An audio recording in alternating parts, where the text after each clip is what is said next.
राधे राधे। राधे ज्ञान सागर में आप सभी का स्वागत है। आइए आज हम चर्चा करते हैं अष्टलक्ष्मी योग के विषय में। किसी भी व्यक्ति की कुंडली में राहु छठे भाव में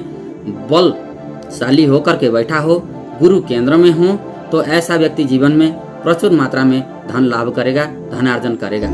और यदि केंद्र में राहु के साथ में उसी के साथ यदि त्रिकोणेश का संबंध बन जाए, यदि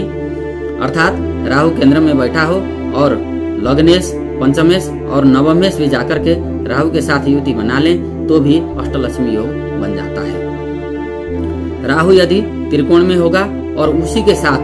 केंद्र के कोई भी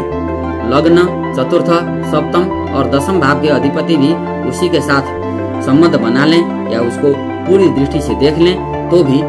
यह अष्टलक्ष्मी योग में परिणत हो जाता है। ऐसा व्यक्ति प्रचुर मात्रा में धनार्जन करेगा। राहु यदि वृष राशि में हो, मिथुन राशि में हो या फिर कन्या राशि में हो और शुभ ग्रहों के द्वारा दृष्ट हो और शुभ भाव में बैठा हो और बल लेकर के बैठा होगा तो भी ऐसे व्यक्ति को जीवन में धन लाभ प्रचुर मात्रा में होता है। तीसरे, छठे और एकादश भाव में राहु होगा और शुभ ग्रहों के नक्षत्र में यदि राहु अगर बैठा होगा या फिर शुभ ग्रहों से दृष्ट होगा तो भी पूरे कुंडली का बल यहाँ से बढ़ जाता है, खास करके आर्थिक दृष्टिकोण से। इसके अलावा किसी भी व्यक्ति के लग्नेश के साथ लाभेश अर्थात एकादश भाव का अधिपति, चतुर्थ भाव का अधिपति, दशम भाव का अधिपति, पंचम भाव का अधिपति, सप्तम का अधिपति और नवम का अधिपति, ये ग्रह किसी भी भाव में खास करके शुभ भाव में, शुभ प्रभाव में होकर के लग्नेश के साथ अगर कहीं बैठ जाएं तो ऐसे व्यक्ति के जीवन में धन लक्ष्मी योग का निर्माण होता है और वह व्यक्ति किसी भी तरीके से जीवन में धन अर्जन कर ही लेंगे। बहुत अच्छा आर्थिक फाइनेंशियल उनके जीवन में बना रहता है। जिसके यदि अगर द्वितीयेश, सप्तमेश और लाभेश आपस में संबंध बना करके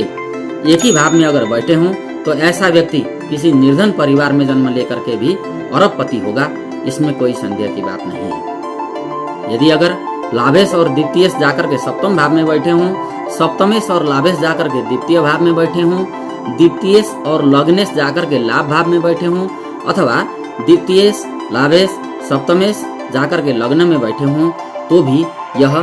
वैभव लक्ष्मी योग भी हम कह सकते हैं, अष्टलक्ष्मी योग भी कह सकते हैं और लक्ष्मी योग भी कह सकते हैं। लक्ष्मी योग फलित पूरे रूप से तब होगा जब यह ग्रह अपने अपने बल को, पूरे बल को पाकर के बैठे होंगे या फिर 6 बल में से कम 3 या 4 बल इनको मिलना चाहिए, तब जाकर के अष्टलक्ष्मी योग में यह पूर्ण रूप से परिणत होगा। और ऐसे व्यक्तियों का जीवन में भले ही उनकी शिक्षा कम रही हो या फिर वो निर्धन परिवार में पैदा हुए हों, फिर भी उनके जीवन में धन का आना निश्चित है और वह खूब धन अर्जन करेंगे और अच्छा जीवन